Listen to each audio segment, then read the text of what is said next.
നമ്മുടെ henna designing ക്ലാസ്സിന് ചെറിയൊരു ഗ്യാപ്പ് വന്നു. മക്കൾ രണ്ടാളും സുഖമില്ലാതെ പനിയായി ഹോസ്പിറ്റലിൽ അഡ്മിറ്റൊക്കെ ആയിരുന്നു.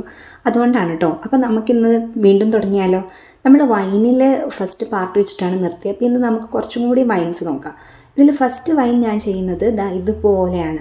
നമ്മൾ ആദ്യം ഒരു ലൈൻ വരച്ചിട്ട് പിന്നെ ഒരു രണ്ട് സൈഡിലായിട്ട് ഓരോ സ്വേൾ വരച്ചു. എന്നിട്ട് അതിൻ്റെ പുറകിൽ ഒരു ടിയർ ഡ്രോപ്പ് ഇട്ട് കൊടുത്തു. പിന്നെ ഒരു കർവ് വരച്ച് അറ്റത്ത് ഡോട്ടിടുന്ന ഡിസൈൻ കൊടുത്തു. ഈ സെയിം സാധനം നമ്മൾ റിപ്പീറ്റ് ചെയ്ത് പോയാൽ നമുക്ക് നല്ലൊരു വൈൻ കിട്ടും. ഇനി നമുക്ക് അടുത്തത് നോക്കാം. ഇതിപ്പോൾ നമ്മൾ വരച്ചതിൻ്റെ വേറൊരു മോഡലാണെന്ന് പറയാം. ഈ നമ്മൾ ഉപയോഗിച്ച സെയിം സാധനം തന്നെയാണ് ഉപയോഗിക്കുന്നത്. രണ്ട് സ്വേൾ വരച്ചു കൊടുത്തു ഒരു ലൈനിൻ്റെ അപ്പുറമായിട്ട്. എന്നിട്ട് പിന്നെ അതിൻ്റെ അടിയിൽ രണ്ട് സ്വേൾ കൂടി വരച്ചു കൊടുത്തു. ഇങ്ങനെ വരച്ചതിന് ശേഷം പിന്നെ നമ്മളൊരു ടിയർ ഡ്രോപ്പ്, ഒരു വൈന് നമ്മളിങ്ങനെ രണ്ടെണ്ണം വരച്ചു കൊടുക്കുക. എന്നിട്ടൊരു ഡോട്ട് ഇട്ട് കൊടുക്കുക.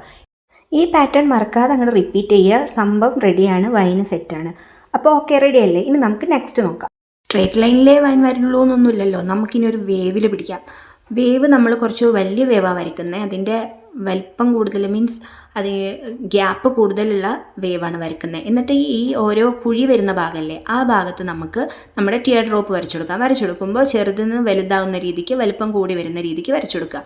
ഇങ്ങനെ എല്ലാ കുഴിയിലും വരച്ച് വരുമ്പോഴത്തേക്കും ഒരു വെറൈറ്റി വൈന് നമുക്ക് കിട്ടും കേട്ടോ. ഇത് നമുക്ക് അറബിക് ഡിസൈൻസിലൊക്കെ കൂടുതൽ യൂസ്ഫുൾ ആകും. ഒരെണ്ണം കൂടി നോക്കിയിട്ട് നമുക്ക് ഇന്നത്തെ ക്ലാസ് നിർത്താം. ഇത് നമ്മൾ വേവ് തന്നെയാണ് ചെയ്യുന്നത്. നമ്മൾ നേരത്തെ വരച്ച പോലത്തെ കുറച്ച് ഗ്യാപ്പുള്ള വേവല്ല, ചെറിയ ഗ്യാപ്പ് ഇട്ടിട്ടുള്ള ചെറിയ വേവാണ് നമ്മൾ വരയ്ക്കുന്നത്.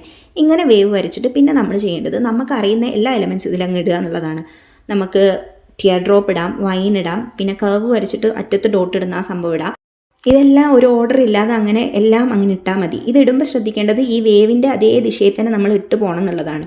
ഇങ്ങനെ ചെയ്ത് കഴിഞ്ഞാൽ നമുക്ക് സൂപ്പറായിട്ടുള്ള വൈൻ കിട്ടും. ഇപ്പോൾ നമ്മൾ വൈൻസിൻ്റെ 2 ക്ലാസ് എടുത്തു. ഇനി നമുക്ക് അടുത്ത ടോപ്പിക്കിലേക്ക് അടുത്ത ദിവസം കിടക്കാം.